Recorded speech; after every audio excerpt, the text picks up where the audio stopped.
सभी लोग हाथ जोड़ेंगे। इसकी माइक की आवाज़ तेज करो थोड़ी, इसकी आवाज़ बढ़ा दो। जय बोलिए महावीर भगवान की जय। आवाज़ बढ़ाओ देना बेटा। हाँ, आवाज़ बढ़ जाएगी।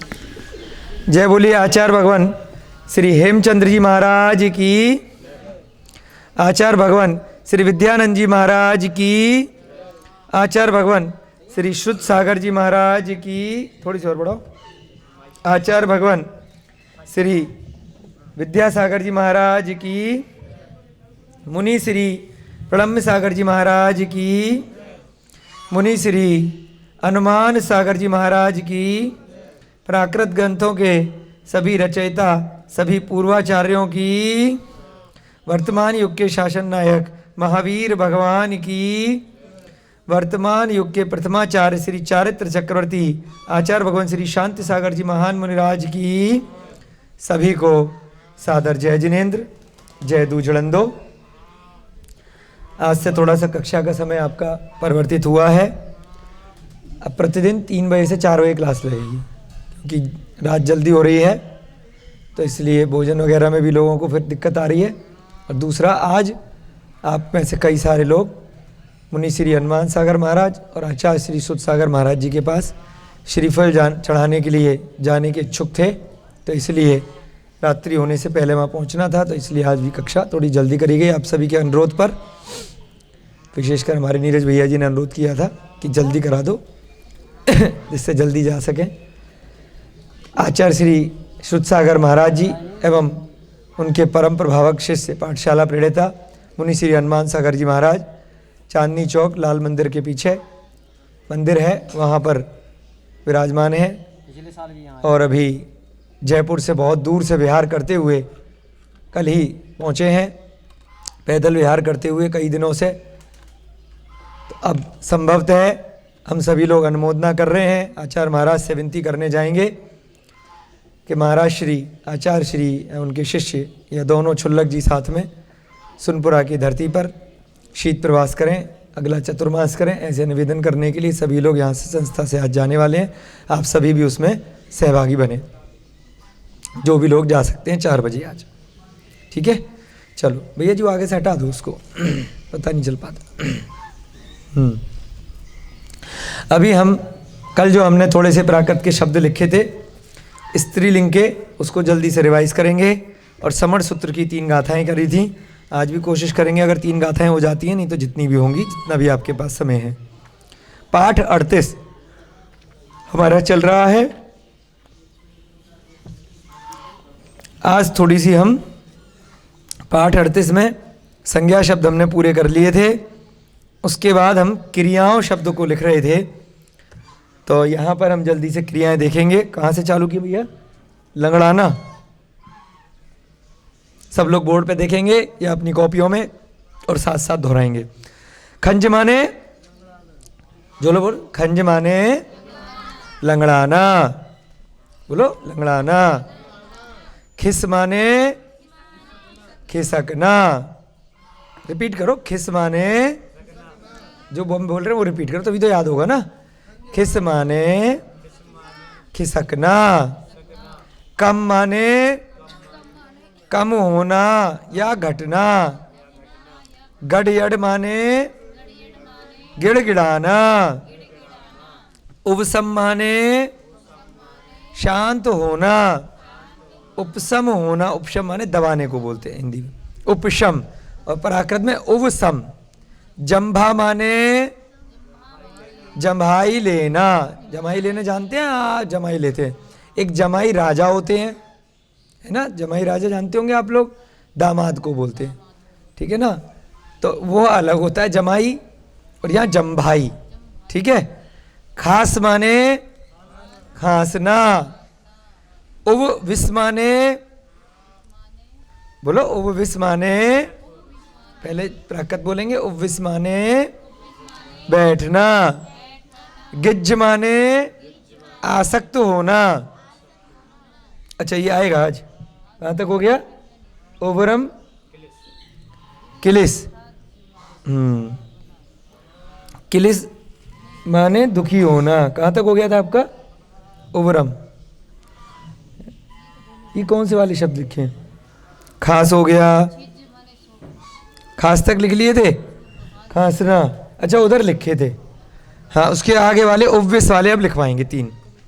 ठीक है, इधर से मिटा लो ये जी, ये वाली लाइन। खास तक हो गया था आपका, खास के बाद 3 शब्द और रह गए थे इस अध्याय में, वो लिखवा करके फिर इसका अभ्यास करेंगे, है ना।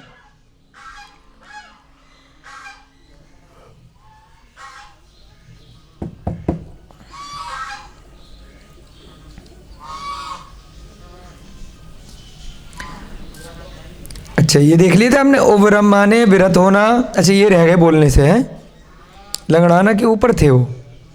अच्छा, उल्टे देख लिया हमने कॉपी में। अच्छा, वो बाद में बनाया था चार्ट, खंज से लिया था हमने। ओवरऑल लिखना है। चलो कोई बात। अब लिखेंगे हम ओविस, थोड़ा बेटा डार्क लिखो।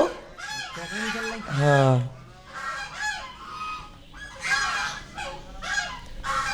ओवविस, ओवविस माने विस, ओवविस, हाँ ओवविस माने बैठना। सही है। हाँ, बैठना। इधर वाले जो मिटा दिए वो दोबारा से इधर से पढ़ लेते हैं साथ साथ। उवरम माने विरत होना, बोलो।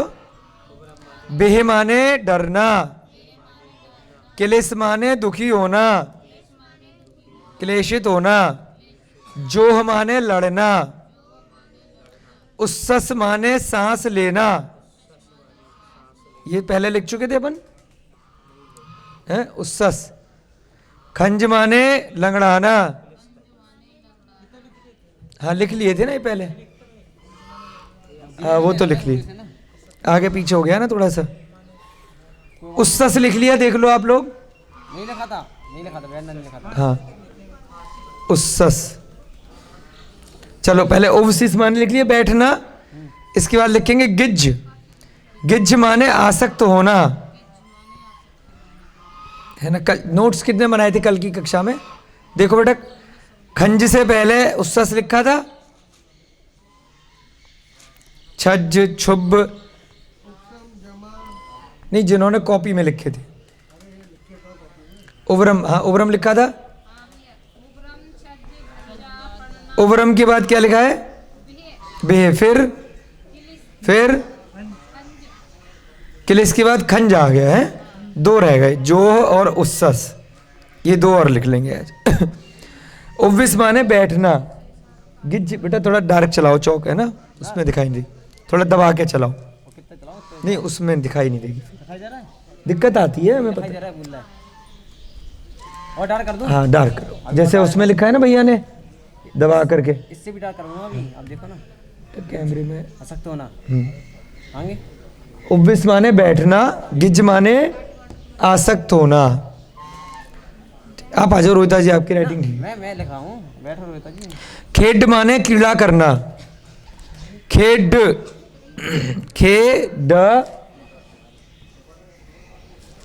छोटा लिखो बेटा, एक लास्ट ही है सब। चलो, खेड माने डा के नीचे डा, कीड़ा करना।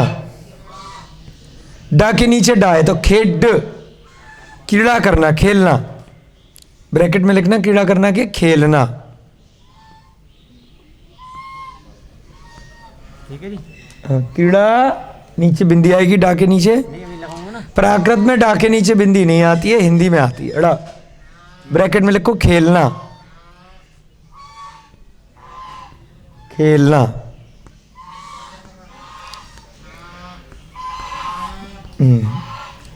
फिर उधर का मिटा दो और उसी साइज में लिखने का प्रयास करना, ज़्यादा बड़ा मत लिखना है। वो तो लास्ट था इसलिए लिख दी जैसे। अब 2 शब्द और आपके रह गए थे, बीच में छूट गए होंगे।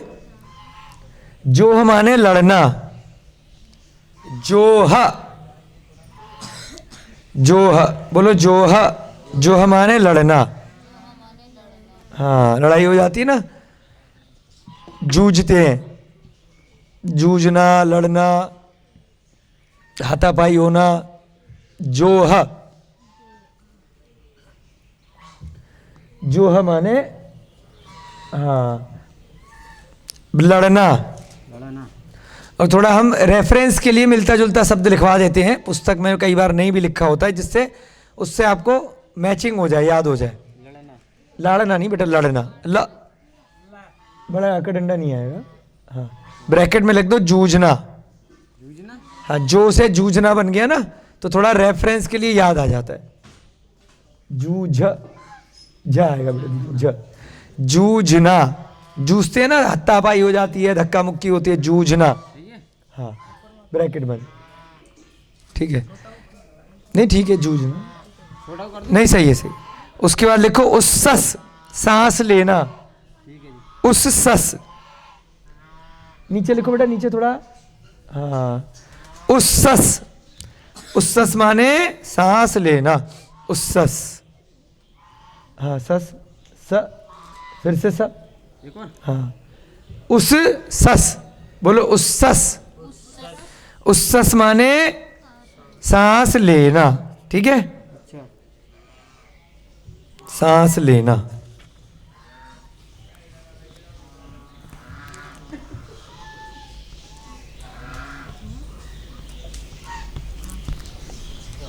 चलो, अब हम जल्दी से इसको रिवाइज करेंगे ठीक है। और कुछ शब्द बनाएंगे। पाठ 39, 40 और 41, 3 पाठ आज करेंगे। कोशिश करेंगे आज हम 3 पाठ एक साथ करें, ठीक है। चलो, उपशिष्ट माने बैठना, गिज्ज माने आसक्त होना, यानी कि किसी पे आसक्ति हो जाना। आसक्ति समझते हैं आप, है ना, किसी से बहुत ज़्यादा मोह हो जाना, आसक्ति हो जाना। इससे मुझे बड़ी आसक्ति है डंडे से, है ना, इस किताब से, पुत्र से। मोह को ही आसक्त होना कहते हैं एक तरह से, हैं। तो उसके लिए प्राकृत में सब क्या है, गिज्ज, आसक्ति। उसके बाद क्या, खेड। खेड माने खेलना या क्रीड़ा करना। फिर 2 शब्द आपके पीछे रह गए थे, जो माने जूझना, लड़ना, और उस्सस माने सांस लेना, ठीक है। चलो, इस बोर्ड को पलट लो भैया जी।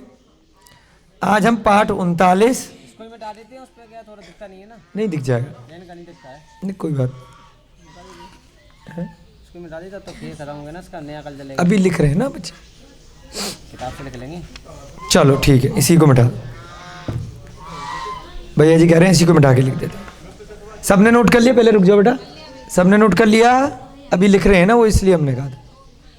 जब तक सोने मिटा। चलो, ऊपर की डेट चेंज कर दी थी, क्लास डेट चेंज कर दी थी आज बेटा, पहले चीज चेंज किया करो। तो मिटेगी। हाँ, डेट वगैरह चेंज करो, आज की डेट डालो, कक्षा का संख्या डालो। आज आपका होगा इनका अभ्यास, जो हमने आकारांत स्त्रीलिंग के बहुत सारे शब्द लिखे, क्रियाएं लिखी। इन नई क्रियाएं और नई शब्दों से कुछ हम 4-5 वाक्य बनाएंगे, ठीक है। और फिर होमवर्क में पाठ 41 तक के आपको पूरा करने हैं। कल आपका भूतकालिक कृदंत कराया जाएगा। सबसे ज़्यादा डिफ़िकल्ट है अब तक जो भी प्राकृत करी है, लेकिन अभ्यास से आ जाएगी। भूतकालिक कृदंत के कई सारे अध्याय हैं। हमने बहुत सरल शब्दों में इसका चार्ट बनाया है, जिससे कि आसानी से समझ में आ जाता है। कोशिश करेंगे उसी के द्वारा आपको अभ्यास कराएंगे। भूतकालिक कृदंत, है ना। भूतकालिक कृदंत पढ़ने से पहले आपको पिछला सारा रिवीजन धीरे धीरे आना चाहिए। चलो, ऊपर डेट डाल दो बेटा, आज का कक्षा का नंबर डाल देना। 8 तारीख हो यार।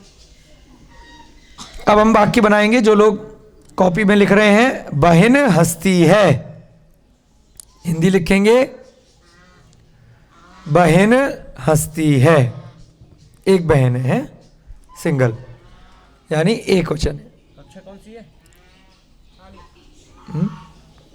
कौन सी है? क्यों भैया, कौन सी कक्षा है? 40। जय जिनेंद्र। पाठ होगा 46 वाला, ऐसा ना। 44 का पहले शादी चल रही है। मिटाने से पहले देखना चाहिए था ना। पीछे लिख रही होगी जो पीछे तो लिखी भाई, तो चलो कोई दिक्कत नहीं है। बेटा दिक्कत आती है ना लोगों को, क्लास जो करते हैं कितनी है? 40 है? 40 है। ठीक है 40। 40 ठीक है। 40 ये भैया कि कल 45 ठीक अब क्या लिखना है? है। बहन हंसती है।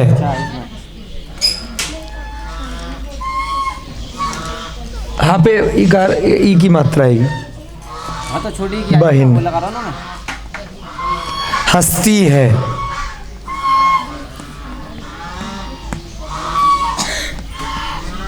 हंसती है बिंदी आएगी? नहीं, ठीक है। बहन हंसती है। बेटा कल से ना 3 बजे से क्लास है। कहाँ थे आप सारे बच्चे? हाँ तो कोशिश करके कल से 3 से 4 की क्लास करेंगे, हैं? फिर रात हो जाती है ना। बहन हंसती बहन हंसती है। तो बहन के लिए प्राकृत में हमने कल शब्द देखा था आकारांत में ससा। लिखो ससा। और जो प्रथमा विभक्ति के हमने आकारांत के रूप बनाए थे, कहा में आप लोग चार्ट निकाल सकते हैं। तो कहा प्रथमा विभक्ति एक वचन और भूत बहुवचन में कहा ओ। तो यहाँ पे एक बहन है तो क्या बन जाएगा? ससा। हंसती है के लिए प्राकृत क्या है? हंस। हंस। अब अन्य पुरुष एक वचन में क्या लगाएंगे हम प्रत्यय? ई ए दी दे। हस ई हस ए हस दी हस दे। हस ई आएगा वाला। हाँ हस ई हस ए हंसी भी लिखना है। हंस ए ई ए दी दे। वो भी लिखूं? सा बेटा ठीक से बनाओ है। जैसे सा बनाया है ना तुमने ससा में, ऐसा लिख। ऐसे सा बनाओ है। सब लोग नोट करते हैं ना। हाँ यहाँ पर भी ठीक से बनाओ, साफ साफ शब्द सब लोगों के हिसाब से। लोग वीडियो में भी देखते हैं ना। अच्छे से लिखो। हंस दी हाँ वो लिख रहा हूँ। हंस दे।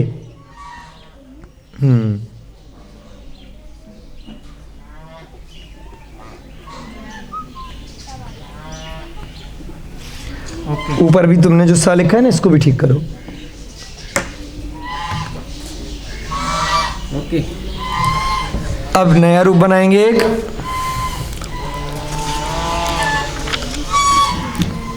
माताएं जागती हैं। अब ये बहुवचन का हो गया। माताएं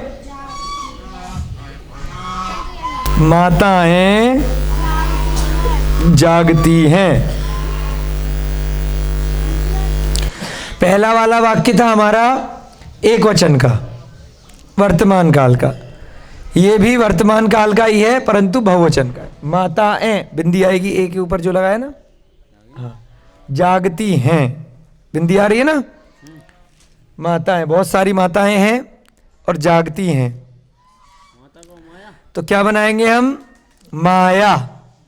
माता की प्राकृत माया। और क्या लगाएंगे हम बहुवचन में प्रथमा विभक्ति के? माया ओ। माया ओ है ना। कहा और कहा ओ बनाया था ना हमने स्त्रीलिंग में। स्त्रीलिंग प्रथमा विभक्ति एक वचन में कहा और बहुवचन में कहा ओ। ठीक है ना। तो यहां पर क्या हो जाएगा? माया ओ। 3 प्रकार से हम यहां पे बना सकते हैं। और एक और बना सकते हैं माया उ। 2 रूप बनाए थे ना आपने। उ माया ओ। बेटा या लिखो, ये पानी है। अभी रुको, ये मिटाओ। हाँ या लिखो ठीक से ना। या पा लग रहा है वो। या है ये। हाँ ठीक से लिखो, थोड़ा घुमा करके। या ऑब्लिक लगा के लिखो। माया उ छोटा उ। यहाँ हाँ 2 प्रकार से आपको चार्ट में लिखवाया था। कहा के रूप में कहा ओ और कहा उ। माया उ। हाँ उ ठीक से लिखो। वो तो सही है। हाँ, बीच में घूमेगा। हाँ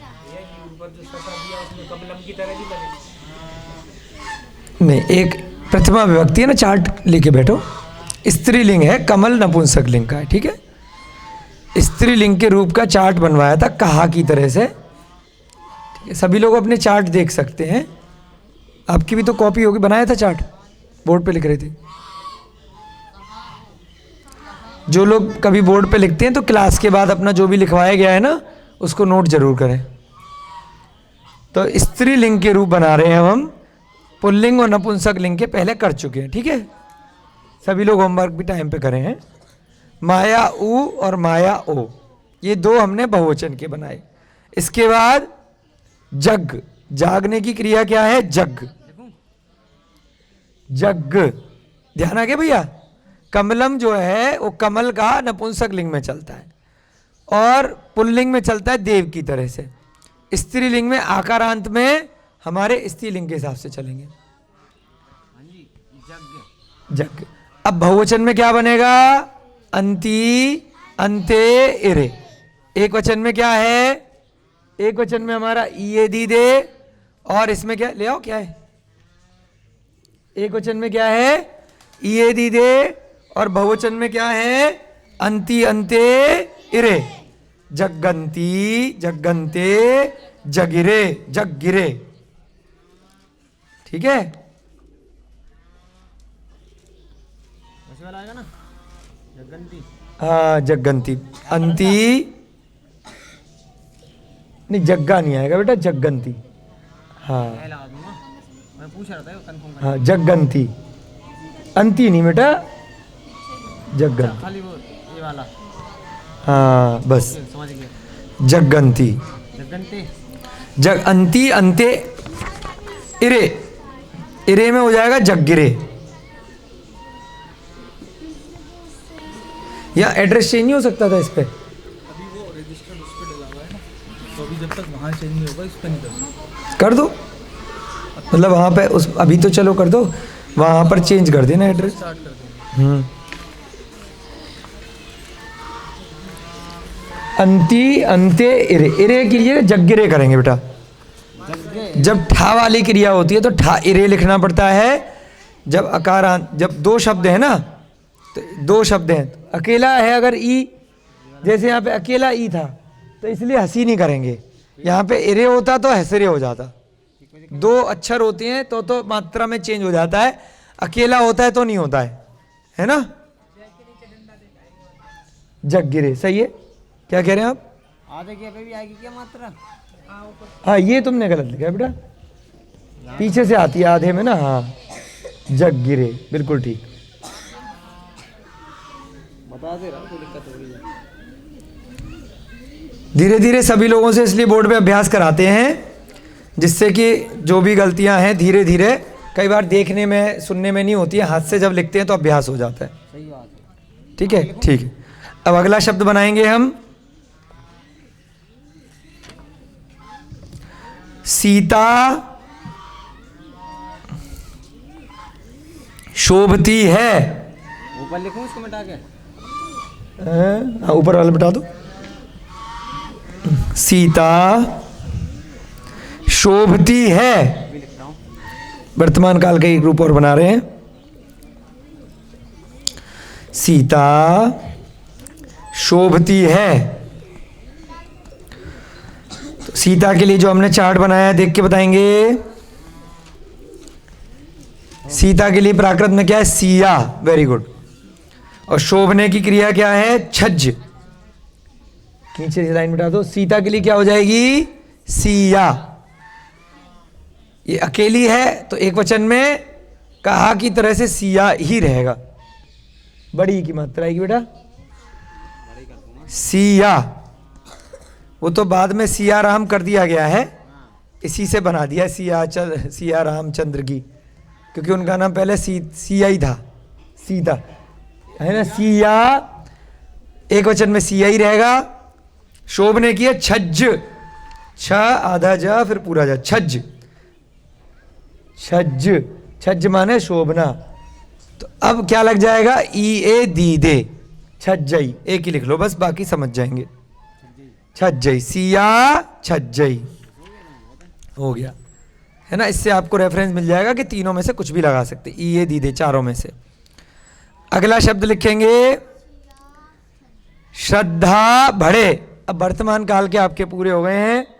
अब विधि एवं आज्ञा के कुछ शब्द लिखेंगे हम आज। क्या? विधि एवं आज्ञा। श्रद्धा बढ़े, नीचे वाला मिटा दो। श्रद्धा बढ़े, बढ़े किसका? ऑर्डर दे रहे हैं हम, विधि एवं आज्ञा। श्रद्धा बढ़े,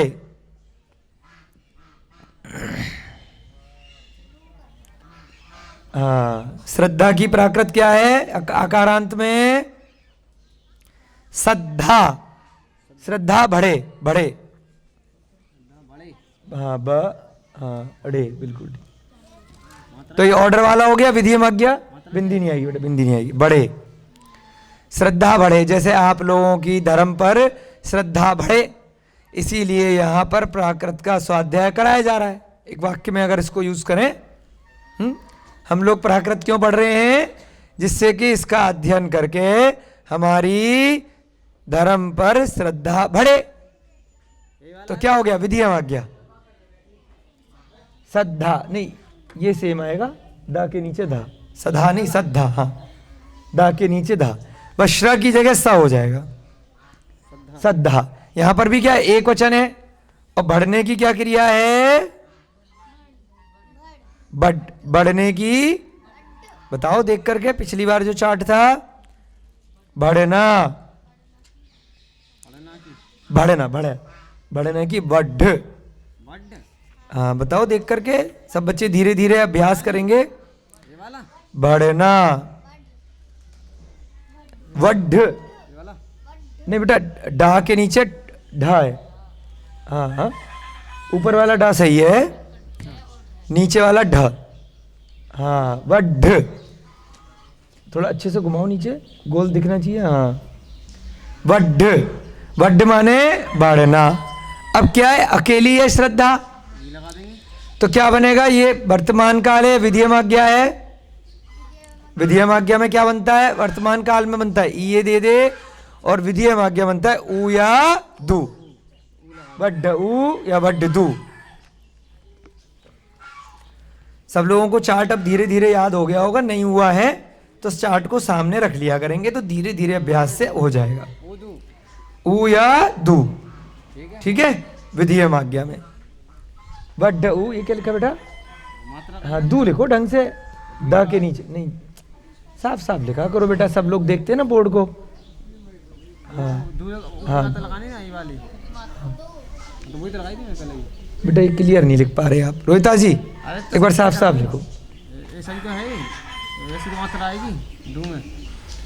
थोड़ा आप लिख दो दा के नीचे, ऐसे लिखो बेटा, बोर्ड पे लिख रहे हैं ना कि सबके समझ में आए क्या लिखा है। अच्छे से लिखो।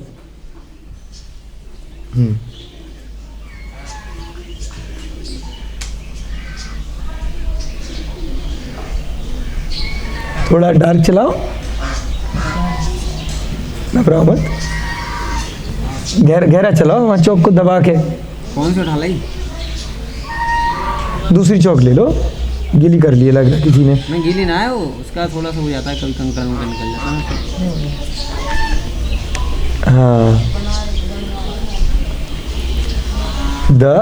हाँ यही तो हमने लगाई थी सेम। कोई बात नहीं। वड्ढ दू, ठीक है, ऊ और दू दो प्रकार से विधि एवं आज्ञा में लिखते हैं।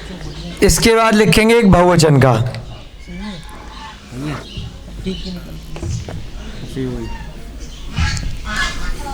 स्त्रियां तप करें, बहुत सारी स्त्रियां हैं, स्त्रियां तप करें, बहुवचन में स्त्रियां तप करें। स्त्री के लिए क्या है? जाया। स्त्रियां तप करें, छोटी वाली मात्रा आएगी, बड़ी की मात्रा आएगी स्त्रियां में, छोटी की मात्रा, स्त्रियां से, हाँ। स्त्रियां तप करें, तप करने की प्राकृत क्या है? तब करें, तब करें, बिंदी आएगी, या आएगी बेटा, या है, या स्त्रियां, हाँ तब, बिल्कुल ठीक, हाँ वो सही है, चंद्रबिंदी लगाओ। स्त्रियां तप करें, हाँ। अब इसकी प्राकृत लिखेंगे, स्त्री के लिए क्या है? जाया। तो क्या बन जाएगा बहुत सारी स्त्रियों के लिए? बिल्कुल ठीक। जाया ओ जाया उ। हाँ, ये क्या है? स्त्रीलिंग का शब्द है तो आका मात्रा आ रही है। जाया ओ जाया उ। तप करने की क्या है? तब। तब माने तप करना, तो तप करें तो क्या हो जाएगा? ऑर्डर दे रहे हैं। तो अगर एक वचन होता वर्तमान विधेयम आज्ञा में तो ऊ और दू लगाते, और यहां पे क्या बहुत सारी हो गई तो क्या लग जाएगा? अंतु। तवंतु आधा न तू, तवंतु। यहां पे क्या है? अब आपको फर्क पता चल रहा है? एक वचन था तो ऊ और दू है, बहुवचन है तो अंतु है। वर्तमान काल में एक वचन है तो ये दीदे है, बहुवचन में है तो अंति अंते इरे है। विधियम आज्ञा में एक वचन है तो ऊ और दू है, बहुवचन में तो अंतु है। धीरे धीरे आपको अभ्यास से सारे याद हो जाएंगे। चलो अब हम लिखेंगे भविष्य काल का। ऊपर वाला मिटा दो, ऊपर वाला खाली एक लाइन। अब हम लिखेंगे शिक्षा फैले। चलो ये कल लिखाएंगे। अब थोड़ी सी एक दो गाथाएं कर लेंगे क्योंकि समय पूरा हो रहा है। फिर तो पूरा ही मिटा देता हूँ फिर मैं। गाथाएं पीछे वाले पे लिख लेना, उधर गाथा है ना, रिवाइज भी कराएंगे कल वाली। अच्छा ठीक है। भूतकाल का और भविष्य काल के कल वाक्य बनाएंगे पाठ 41 तक। अब आप होमवर्क लिख लो इसका कि आपको इस वाली पुस्तक में से हरी वाली जो पुस्तक है प्राकृत रचना सौरभ, पाठ 41 तक का आपको गृह कार्य करके आना है। थोड़ा सा गृह कार्य में हम बहुवचन वो भविष्यकाल और भूतकाल के एक दो वाक्य कल बनवा देंगे। लिख दो बेटा ऊपर। गृह कार्य पाठ 39, 40 और 41। गृह कार्य मार्कर दूसरा दे देना रोहिता जी। रोहिता जी मार्कर दूसरा होता है। गृह कार्य पाठ 39, 40, 41। ये हरा है। सही है, वो चला नहीं रहे वैसे, सही है। 39, 40, 41 ये आपको करके आने हैं प्राकृत रचना सौरभ से। ठीक है, चलो जूम कर दिया। अब हम जल्दी से गाथाएं करेंगे। मिटा दो अब तो लिख लिया। नहीं लिखी रहने दो। ये आपको गृह कार्य मिल गया। इस गाथा को जल्दी से रिवाइज करेंगे कल वाली, फिर आज एक दो गाथाएं नहीं लिखेंगे। जे बोलो, जे ममा ई मतिम जहाती से जहाती ममा यम सेहु दिट्ठ पहे मुड़ी जस्य नथी ममा यम। जो ममता वाली मति, कौन से नंबर की है? 16 नंबर की। 16 नंबर की है, ठीक है। यहाँ नंबर भी ऊपर लिखा है बेटा। जो ममता वाली मति। लिख रहा हूँ ना मैं। हाँ अभी रुको, पहले इसका अर्थ समझा दें बेटा। गाता है लिखने में उन्हीं को बुला लो। अभिषेक भैया जी आप आ जाए। छोटा छोटा लिखना है ना, बहुत ज़्यादा बड़ा मत लिखना। अभी आप देख, मार्कर की इंक डालो, कल की आ रही बेटा। इसका मुंह बड़ा हो गया। दूसरा मार के मंगवा लेता हूँ, ये है ना अपने पास। हाँ सही है, परमानेंट है क्या? जो ममता वाली बुद्धि को छोड़ता है, यानी कि ममत्व का भाव छोड़ता है। किसी भी चीज़ में वह चीज़ आपके पास है, उसके बाद भी उसको मानता है कि मेरी नहीं है। जैसे कि आपका शरीर, हमारा शरीर हमारे पास है, ध्यान से समझना। सबके पास में सबका शरीर, यहाँ जितने भी लोग बैठे हैं या जो भी वीडियो के माध्यम से देख रहे हैं, परंतु उसमें ममत्व का भाव छोड़ना है। कोई दर्द हो रहा है, कोई चोट लग रही है, कोई बुढ़ापा आ रहा है, कोई वेदना हो रही है ना, तो उससे ममत्व का भाव छोड़ना है कि एक दिन तो छूट नहीं है। तो उससे ममता वाली बुद्धि छोड़नी है, यानी कि ममत्व का भाव छोड़ना है। तो जरूरी नहीं है कि आपको वो छोड़ना पड़े सामान। पुत्र का, पुत्रियों का, परिवार का, रुपए पैसे, जमीन जायदाद का मोह छोड़ना है, तो उसको क्या बोलते हैं? ममत्व की बुद्धि। ममा ईय मति है ना, मति, उसके अंदर जो लगाव है। भले ही जरूरी नहीं है कि उसको उठाया है कि नहीं उठाया, उसको ले करके घूम रहे हो कि नहीं घूम रहे हो। जो ममता वाली बुद्धि को छोड़ता है उसी को कहा गया है कि वो ममता को छोड़ देता है। यानी कि ममता वाली जो वस्तु है उसके पास होते हुए भी नहीं होती है, तो उसको उसका कष्ट दुख नहीं होता है। वियोग अगर हो गया उससे कोई फर्क ही नहीं पड़ा, थी तो ठीक है, नहीं है तो ठीक है। दोनों सिचुएशन में वह व्यक्ति एक समान समता भाव से है। उसी को यहाँ पे दिट्ट पहे मुनि, उसी को क्या कहा गया है? मुनि माने ज्ञानी, दिट्ट पथे माने उसको देखा गया है, पथ पे बढ़ने वाला। कौन से पथ पे? मोक्ष मार्ग पर, अध्यात्म के पथ पे बढ़ने वाला मुनि कहा गया है, सच्चा ज्ञानी कहा गया है, सम्यक ज्ञानी, है ना। जिसके लिए, नीचे से बता रहे ना, जिसके लिए नथी ममा इयम, नथी माने नहीं है, ममा इयम माने ममता वाली कोई भी वस्तु नहीं है। चलो 17 नंबर की गाथा लिखेंगे।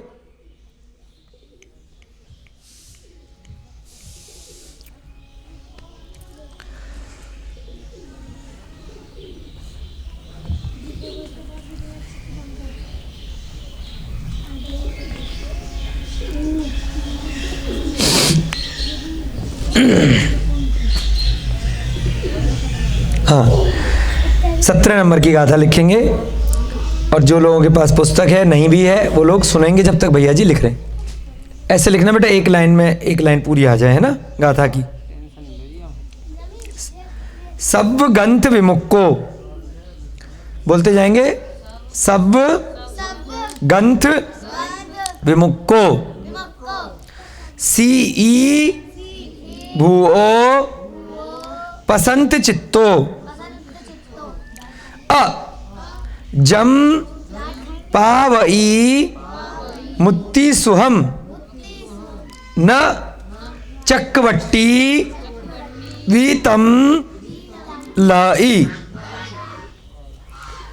सब गंथ विमुक्को, इसका तात्पर्य क्या है? सब माने सभी, ग्रंथ माने एक तरह से ग्रंथ भी होता है, और ग्रंथ का तात्पर्य यहां पे लिया गया है कि सभी प्रकार का जो परिग्रह है ना, सब साधन। विमुक्को माने विमुक्ति। पहले की गाथा में क्या बताया कि हमें सामान जायदाद को छोड़ना नहीं है, उनसे मोह छोड़ना है, मुख्य बात। भले ही आपके चारों तरफ बहुत सारा आडंबर लगा हुआ है, आपको उसको अपना मानना नहीं है, तो क्या हो जाओगे? आप सुखी हो जाओगे, क्योंकि वो है तब भी मेरा नहीं है, नहीं है तब भी मेरा नहीं था। कोई भी ले जाए उठा करके, आपके घर में कोई आकर के चोरी करके ले जाए, दुख कब होगा? जब आप उसको मानोगे कि ये मेरा है, जो भी सामान ले गया है। आप उसके पीछे पीछे भागोगे, पुलिस को ढूंढोगे, चोर को ढूंढोगे, परेशान होते रहोगे। जो ले गया चोरी करके वो अलग है, इधर दिखाओ भैया साथ साथ, चलो बाद में दिखा देना जब भैया लिख लेंगे, है ना। तो जो ले गया वो तो ले गया, उसके बाद और ज्यादा आपको दुख हो रहा है, आप उसके पीछे ढूंढने के लिए अपने महीनों सालों खराब कर रहे हो। जो चला गया वो तो चला ही गया, और पहले से ही अगर आपने मान लिया होता कि मेरा है ही नहीं, तो आपको क्या दुख होता? था ही नहीं मेरा, तो मेरे को पता ही नहीं चला, ले गया, कोई बात नहीं। बड़ी मुश्किल है, लेकिन अगर मोक्ष प्राप्त करना है, ये प्राकृत के सूत्र क्यों पढ़ाए जा रहे हैं? मोक्ष मार्ग के लिए। एक तो एग्जाम पास करने के लिए तो करने ही है, लेकिन उसका मुख्य प्रयोजन यह है कि आप धर्म में रुचि लगाएं, वास्तव में संसार का स्वरूप क्या है उसको आत्मसार करें। खाली एग्जाम देने के लिए तो रटी लोगे, उसमें तो कोई दिक्कत नहीं है, बहुत लोग पढ़ लेते हैं, डिग्री ले लेते हैं। सांसारिक जगत में और भी व्यवहारिक ज्ञान बहुत सारे चल रहे हैं, बड़ी बड़ी डिग्रियां, अच्छी अच्छी तनख्वाह, इनकम, आपको बिजनेस व्यापार कर सकते हो। परंतु यहाँ पर दो प्रयोजन एक साथ से सिद्ध हो रहे हैं। एक तो आपका एग्जाम की तैयारी हो रही है, डिग्री भी मिल रही है, दूसरा स्वाध्याय भी हो रहा है, और स्वाध्याय के परिणाम के कारण से आपको मन में बहुत सारे नए नए विचार आ रहे हैं, किस प्रकार से मैं मोह रूपी इस जंजाल से दूर हो सकूं। तो उसके लिए आचार्य महाराज कहते हैं कि सब गंथ विमुख को, सभी प्रकार के गंथ माने जो भी परिग्रह हैं उससे विमुक्ति मिल जाए, यानी कि मुक्ति हो जाए। परिग्रह का मतलब कल भी आपको बताया था, एक कुत्ते के पास कुछ भी नहीं है, रोटी भी अगर हो गई और उससे उसे बहुत ज्यादा मोह हो गया तो परिग्रह है। अगर कोई दूसरा उस रोटी को ले जा रहा है तो उसके पीछे काटने को दौड़ रहा है, मार रहा है, उसकी हत्या तक कर दे रहा है, एक रोटी के पीछे छुपा देता है तो इसका मतलब परिग्रह है, बांट के नहीं चल रहा है। और एक व्यक्ति उसके पास बहुत कुछ है तब भी कोई कुछ भी ले जाए, खूब दान कर रहा है, यानी कि उसको उसके साथ मोह नहीं है। तो यहाँ इस गाथा में जो तुलना की गई है, किससे तुलना की गई है? चक्रवट्टी, क्या लिखा है? संसारी जगत में जब तक मनुष्य पर्याय में कोई जीव है तो सबसे ज्यादा रईस अगर होने की कल्पना कर सकता है तो कितना रईस अधिकतम हो सकता है रोहिताज जी? सबसे ज्यादा धनी, अगर आपको लगता है कि मेरे से ज्यादा धनी इस संसार में कोई ना हो तो किससे ज्यादा आप नहीं जा सकते? अधिकतम धन। अभी क्या सोचेंगे? भारत देश का सबसे बड़ा आदमी बन जाऊं, विश्व का बन जाऊं, वो मस्क बन गए, हम भी बन जाएं, कभी कोई बन गए अदानी बन गए, कभी कोई कभी बिल गेट्स। यहीं तक सीमा जाती है अपनी? क्यों नीरज जी, कहां तक जाती है? जितना मैक्सिमम सोच सकता है कि जो संसार का अखबारों में आ रहा है वहां तक बन जाऊं। तो ग्रंथों की सीमा कहां तक जाती है? चक्रवर्ती तक। चक्रवर्ती 6 खंडों का राजा होता है, 6 खंडों का। भरत क्षेत्र के 6 खंड, 3 ऊपर के मलेच्छ खंड, 2 नीचे के मलेच्छ खंड और 1 आर्यखंड। 6 खंडों के राजा से ज्यादा तो रईस कोई नहीं बन सकता है। तो यहां पे क्या कहा इस गाथा में कि जो व्यक्ति सारे परिग्रह से विमुक्त हो जाता है, सी भूओ पसंत चित्तो। सी भूओ माने, सी माने शांत, पसंत चित्त। अभी लिखना मत, पहले हम बोल दें उसके बाद लिखना शुरू करना है ना। हाँ, सी ई भूओ, सब लोग ध्यान देंगे लिखने के साथ साथ, क्योंकि समझना बहुत जरूरी है। लिख आंसर तो आपकी किताब में भी लिखा हुआ है, कोई ऐसी बहुत बड़ी बात नहीं है। शब्दों से आपको समझना है कि शब्द का क्या अर्थ है।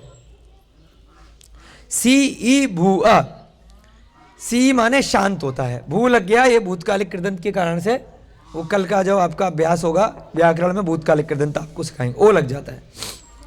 यानी कि सी माने होता है शांत। तो जो व्यक्ति सारे परिग्रहों से रहित हो गया, अब उसको किसी से भी कोई मोह नहीं है, तो वास्तव में क्या है कि वह बिल्कुल विकारों से और परेशानी से रहित हो जाएगा, क्योंकि वो किसी को अपना मान ही नहीं रहा है। जो मर गया, रोना नहीं। आप रोगे कब? आपके घर परिवार में किसी के भी नजदीकी किसी मित्र इत्यादि की परिवार में किसी सच्चे अच्छे सगे संबंधी की मृत्यु हो गई, हाय रो रहे, सर पीट रहे, दीवारों में मार रहे, हाथ पैर तोड़ रहे, अपने कोमा में गिरे जा रहे, और उसके मरने के बाद कई लोग तो हमने ऐसे सुने हैं खुद भी मर जाते हैं। एक गया तो एक गया, नियम से नीचे गति में जाते हैं, नियम है। अगर घर में किसी की मृत्यु के साथ इतना दुख हो गया कि आप भी मर गए तो अच्छी बात नहीं है। अगर आपको लग रहा हो दूसरे व्यक्ति बड़ा तारीफ करेगा, अरे वाह उसको उससे कितना प्यार था, पति मर गया तो पत्नी भी मर गई उसके गम में। पति तो मर के अपनी गति से जहां पहुंचा, पत्नी नियम से नरक या त्रियंच में जाएगी, अति मोह के कारण। इतना मोह के मर ही गए, सुसाइड कर लिया, हाथ काट लिया, छत से कूद गए, शादी नहीं हुई अपने मन से, कोई इच्छा पूर्ति नहीं हुई तो पंखे पे लटक गए, नियम से नरक गति। फिर जाके पता चलेगा कि मोह का क्या परिणाम है। ममत्त मूर्छा परिग्रस्त तत्वम, मूर्छा को मोह को परिग्रह कहा गया, और अति परिग्रह के कारण से नरक आयु मिलती है।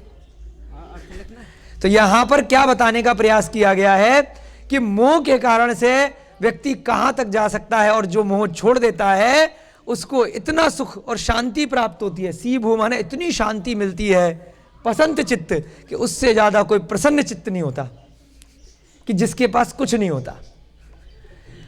मुद्दे की बात है कि इच्छाएं नहीं है। अब भिखारी है, अरे आप बकवास करे जा रहे हो, भिखारी के पास बेचारा गरीब है, कुछ भी नहीं है, आप कह रहे हो कि प्रसन्न चित्त है। हमने तो किसी भिखारी को प्रसन्न चित्त नहीं देखा, मांग रहा कटोरा लेकर के 24 घंटे सर पीट रहा है। किसकी बात कर रहे हैं? जिसको इच्छाएं नहीं है। भिखारी को क्या इच्छाएं? दे दे दे दे दे दे दे दे। मुनि महाराज और भिखारी अगर कपड़ों की दृष्टि से देखे जाएंगे तो मुनि महाराज ज्यादा गरीब है, भिखारी पे फटे तो हैं, मुनि महाराज पे तो फटे भी नहीं है। क्यों अभिषेक जी? लेकिन भिखारी प्रसन्न चित्त है क्या? बताओ। मुनि महाराज प्रसन्न चित्त है क्या? उनसे ज्यादा कोई प्रसन्न चित्त नहीं है, क्योंकि उनको किसी से कोई लेना देना नहीं। आज यहां खाना मिल गया तो ठीक है, कल वहां मिल गया तो ठीक है, अपने को क्या दिक्कत है। तो किसकी तुलना करी?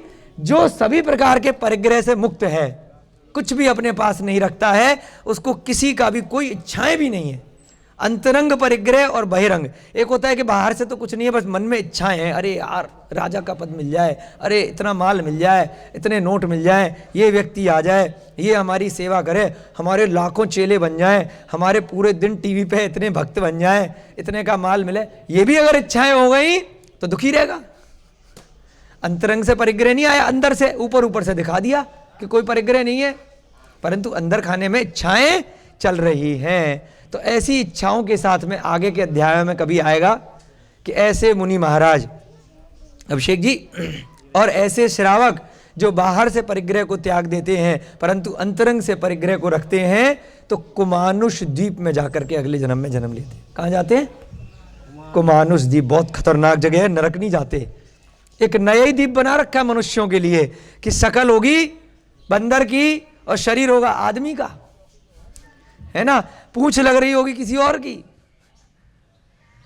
कान होंगे कुत्ते के, कभी खरगोश के, मुंह होगा जानवर का। इसको क्या बोलते? कुमानुष। कुमानुष द्वीप। मलेच्छ खंड अलग है। मलेच्छ खंड में हमारे तुम्हारे ऐसे लोग होते हैं। मलेच्छ खंड से तो शादियां वगैरह करके चक्रवर्ती विवाह करके लेके आते हैं, कुमानुष द्वीप से नहीं लाते। कुमानुष द्वीप लवण समुद्र में और आगे के कालोदिति समुद्र में अंदर बहुत सारे 48 24 करके कुमानुष द्वीप होते हैं, बहुत बड़े बड़े। तो वहां पर असंख्यात मनुष्य गति के ही जीव रहते हैं, कुमानुष। ऐसे द्वीपों में जाकर के ऐसे लोग जन्म लेते हैं जो ऊपर से कुछ और दिखाते हैं और मायाचारी करते हैं। क्यों बना उनको आधा मनुष्य आधा त्रियंच? क्योंकि पूरी मायाचारी करते तो डायरेक्ट त्रियंच बन जाते। मायाचारी का क्या परिणाम है? क्यों भैया जी? छल कपट मायाचारी का परिणाम है त्रियंच गति, जानवर बन जाओगे। और यहां पर तप भी कर लिया, मनुष्य बनने के साथ दीक्षा ले ली, तप कर लिया, इसलिए आधा तो तुमने अच्छा काम कर लिया, आधा तुमने मायाचारी कर दी, उसमें दिखावा किया। मुनि महाराज बन गए, ऐसे कुछ नियम इत्यादि ले लिए, परंतु उसमें इच्छाएं कर ली कि स्त्री मिल जाए, शादी हो जाए, है ना, मेरी सेवा करे, ये हो, गलत इच्छाएं कर ली। ब्रह्मचर्य पूरी तरीके से बाहर दिखाने के लिए पालन कर लिया, मन में इच्छाएं कर ली। ब्रह्मचर्य मन से नहीं पालन कर पा रहे हैं, मन खराब हो रहा है, भाव खराब हो रहे हैं। तो क्या कहा आचार्यों ने? पूरा चैप्टर बनाया हुआ है कुमानुष द्वीप का। बहुत सारे लोग पढ़ाते नहीं है, बताते नहीं है, इस कारण से क्योंकि शरावर लोग मुनि महाराज में कमियां निकालने लग जाएंगे, इसीलिए बहुत कम जगह कुमानुष द्वीप का वर्णन पढ़ाया जाता है। तिलोय प्रणति ग्रंथ के अंदर बहुत बड़ा चैप्टर है इसका, पूरा अलग से। तो यहाँ पर इसलिए प्रसंग आया है कि अंतरंग और बहिरंग परिग्रह पूरी तरह आपको त्याग करना है। अगर त्याग कर दिया तो उसके बाद आप इतने शांत चित्त हो जाओगे, इतने प्रसन्न चित्त हो जाओगे, जम पावई मुक्ति सुहम, अंत में जाकर के क्या प्राप्त करोगे? जम माने जिस प्रकार से जो मुक्ति सुख को प्राप्त करता है, मुक्ति सुहम माने मुक्ति के सुख को प्राप्त, पावई माने प्राप्त कर लिया जाता है, और न माने नहीं, चक्रवर्ती माने चक्रवर्ती भी उसको प्राप्त नहीं कर पाता है। क्योंकि चक्रवर्ती तब प्राप्त कर पाएगा जब वो दीक्षा लेगा, परिग्रह को छोड़ेगा, ध्यान लगाएगा, तप करेगा, उसके बाद उसके लिए भी सुलभ है मुक्ति सुख। लेकिन जब तक वो चक्रवर्ती के अपने वैभव के साथ में, राजा है कोई बहुत बड़ा, उस परिग्रह के साथ में, मोह के साथ में रह रहा है, तो उसको सुख प्राप्त नहीं होगा। उस परिग्रह के कारण से दुख ही दुख मिलेगा। जितना ज्यादा आडंबर फैलाओगे उतना ज्यादा दुख मिलेगा, और जितना ज्यादा आडंबर दिखावा कम करोगे, परिग्रह से कम होते जाओगे, उतनी ज्यादा शांति और प्रसन्न चित्तता आती जाएगी। जल्दी से इसका अर्थ लिखेंगे। सभी, सर्व, सब माने सभी, या सर्व, सर्व कर दो, सर्व परिग्रह से विमुक्त, सर्व व के ऊपर र, व के ऊपर सर्व, व के ऊपर र, सर्व परिग्रह से, गंथ का अर्थ यहां पे परिग्रह लिया है। गंथ एक तरह से ग्रंथ को भी बोलते हैं, बहुत सारा झुंड। सर्व परिग्रह से विमुक्त, विमुक्त को माने विमुक्त यानी रहित। विमुक्त व्यक्ति, व्यक्ति, हाँ थोड़ा डार्क चलाना है ना, हमेशा या सदा, सदा, सदा, हाँ इससे लिख लो कोई बात, सदा शांत, सही भुवो माने शांत चित्त, और पसंत चित्तो माने प्रशंस चित्त, प्रसन्न, शांत, और अमाने और, शांत और पसंत चित्तो यानी प्रसन्न चित्त, हमेशा हंसता हुआ रहता है, कोई टेंशन नहीं होती उसको, सदा शांत और प्रसन्न चित्त, प्रसन्न प्रसन्न चित्त रहता है या होता है। चित्त, हाँ ता पे आधा ता और लगे, हाँ डंडा लगा दो, सीधा लगाओ, सीधा टेढ़ा नहीं, सीधा है जी एकदम। हाँ प्रसन्न चित्त होता है। सर्व परिग्रह से रहित का मतलब आप समझ गए, जो मुनि महाराज हैं या फिर अगर गृहस्थ जीवन में है तो मोह को त्याग दिया है, जो भी आसपास है उसको अपना नहीं मान रहे, तो उन्हें कभी भी टेंशन नहीं होगी, कुछ भी चला गया होता है, कौमा। और वह जम पावई मुक्ति सुहम, जिस मुक्ति सुख को प्राप्त करता है, और वह जिस, जम माने जिस, जिस मुक्ति सुहम मुक्ति सुख को प्राप्त करता है, सुख को, और वह जिस मुक्ति सुख को प्राप्त करता है, पाता है, पावई माने पाना या प्राप्त करना, प्राप्त करता है, उसको चक्रवर्ती भी नहीं प्राप्त कर पाता। हाँ, जिस मुक्ति सुख को प्राप्त करता है, धीरे धीरे करके मुक्ति हो जाती है, जब सर्व परिग्रह से रहित हो जाता है, मोहनीय कर्म भी उसका समाप्त हो जाता है, और जब मोहनीय कर्म समाप्त हो जाएगा तो अरिहंत बन जाएगा, उसके बाद वह सिद्ध बन जाएगा। और वह उस नहीं उसको कौमा उसको न चक्रवर्ती भी तम लहई, तम माने उसको, उसको चक्रवर्ती भी प्राप्त नहीं कर पाता है, चक्रवर्ती भी प्राप्त नहीं कर पाता है, कर पाता है, पाता है। ठीक है, चलिए ज़्यादा गाथा नहीं करा पाएंगे आज, आप लोगों को निकलना भी है, जिन लोगों को महाराज श्री के पास जाना है, नहीं अब समय हो रहा है, जाना है ना, सभी लोग हाथ जोड़ेंगे। जय बोले महावीर भगवान की, अनंत अनंत सिद्ध परमेष्ठी भगवानों की, आचार्य भगवान श्री हेमचंद्र जी महाराज की, आचार्य भगवान श्री श्रुत सागर जी महाराज की, मुनि श्री हनुमान सागर जी महाराज की, मुनि श्री प्रणम्य सागर जी महाराज की, प्राकृत ग्रंथों की जिनवाणी माता की, मुनि श्री श्रुत सागर जी महाराज की, आचार्य श्री श्रुत सागर जी महाराज की, सभी लोगों को बहुत बहुत साधुवाद, जो लोग भी महाराज श्री के पास श्रीफल चढ़ाने जा रहे हैं, और सभी लोगों को जय दूजड़ंदो, जय जनेन्द्र।